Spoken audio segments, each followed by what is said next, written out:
आदाब। आकाशवाणी पटना से इलाकाई खबरों के उर्दू बुलेटिन के साथ मैं इकबाल अहमद।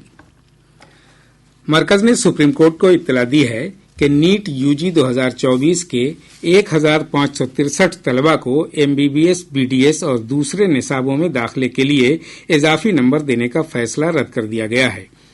जस्टिस विक्रम नाथ और संदीप मेहता की बेंच को मरकज और कौमी टेस्टिंग एजेंसी ने बताया कि जिन तलबा को इजाफी नंबर मिले थे उनके पास 23 जून को दोबारा इम्तिहान देने का मुतबादिल रहेगा। एजेंसी ने कहा कि पहले से ऐलानशुदा काउंसलिंग प्रोग्राम में कोई तब्दीली नहीं होगी, क्योंकि दोबारा होने वाले इम्तिहान का नतीजा 30 जून को आएगा। सुप्रीम कोर्ट ने आज ये बात दोहराई कि वो नीट यूजी 2024 दाखिला काउंसलिंग अमल पर रोक नहीं लगाएगा। मरकजी हुकूमत ने कहा है कि कौमी अहलियती दाखिला इम्तिहान नीट यूजी 2024 में सवालनामा लीक होने का कोई सबूत नहीं मिला है। हुकूमत ने इम्तिहान में किसी भी तरह की बदउनवानी या गड़बड़ी के इल्जामात से भी इनकार किया है। नई दिल्ली में वजारत तालीम की जिम्मेदारी संभालने के बाद मीडिया से बातचीत में जनाब धर्मेंद्र प्रधान ने तलबा और गार्जियंस को ये यकीन दहानी कराई कि मरकज उन्हें इंसाफ दिलाने के लिए पाबंद अहद है। उन्होंने कहा कि मामला सुप्रीम कोर्ट में है और इम्तिहान के सिलसिले में माहिरीन तालीम की एक कमेटी भी बनाई गई है। मरकजी हुकूमत ने अगले 5 वर्षों में मुल्क के दिफाई बरामदात को बढ़ाकर 50,000 करोड़ रुपए तक करने का हदफ रखा है। वजीर दिफा राजनाथ सिंह ने अपनी वजारत की जिम्मेदारी संभालने के बाद कहा कि मुल्क के तहफ्फुज और हिफाजती दस्तों की फलाह बहबूद हुकूमत की तरजीहात हैं। उन्होंने ये भी बताया कि हुकूमत एक मुस्तहकम और खुदकफील भारत बनाने की कोशिश में है। रुपौली असेंबली सीट पर ज़िमनी इंतखाब के लिए कल नोटिफिकेशन जारी किया गया। 21 जून तक नामजदगी की जा सकेगी और नामजदगी के पर्चों की जांच 24 जून को होगी। नाम वापसी की आखिरी तारीख 26 जून है। पोलिंग 10 जुलाई को होगी, जबकि वोट शुमारी 13 जुलाई को होगी। गौरतलब है कि जेडीयू रुकने असेंबली बीमा भारती के इस्तीफे के बाद यहां ज़िमनी इंतखाब कराया जा रहा है। रियासत के ज्यादातर हिस्सों में जबरदस्त गर्मी और लू का कहर जारी है।